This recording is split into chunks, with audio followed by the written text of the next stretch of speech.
बहुत पुराने समय की बात है। गांव में सम्राट था। उसके पास सब कुछ था और लोगों को खुश रखता था, लेकिन सम्राट का मन किसी भी काम में नहीं लगता था। सम्राट कभी भी कार्य करता तो उसका ध्यान भटक जाता था। वह बहुत चिंतित रहता था। सम्राट दूसरे राज्यों के सम्राटों से भी मिला था और उन्होंने उसे अपनी अपनी राय दी थी। सम्राट हमेशा चिंतित रहता, परेशान रहता। बहुत दिन बाद सम्राट के कानों में खबर आई कि उसके राज्य में एक असाधारण मनुष्य है और उसके शब्द अनमोल है। उसके हर शब्द में रहस्य छुपा है और उस मनुष्य से मिलने के लिए लोग दूर दूर से आते हैं, क्योंकि हर मनुष्य की परेशानी का समाधान बहुत ही सरलता से करता है।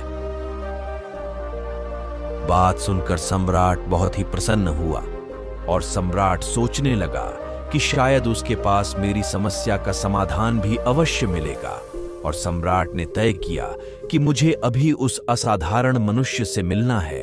सम्राट उससे मिलने के लिए निकल गया और रास्ता बहुत लंबा था और सम्राट ने रास्ते में ही आराम किया। सम्राट के साथ सभी लोग उस असाधारण मनुष्य के बारे में जानते थे। सम्राट सोचने लगा कि असाधारण मनुष्य बहुत ही बुद्धिमान और प्रभावशाली मनुष्य होगा। उस मनुष्य की तारीफ सुनकर अब सम्राट को उससे मिलने की उत्सुकता जगाने लगी। बहुत समय के बाद सम्राट उस मनुष्य के आश्रम में गया, लेकिन उसे आश्रम में कोई भी नहीं दिखाई दिया। लेकिन सम्राट अपनी परेशानी का समाधान करने आया था।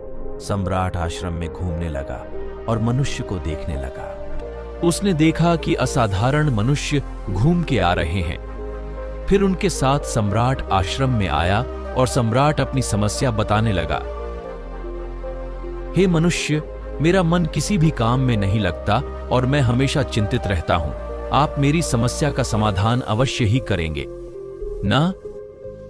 भगवान बुद्ध ने कहा कि सम्राट, मुझे आपकी समस्या का समाधान मिल गया है।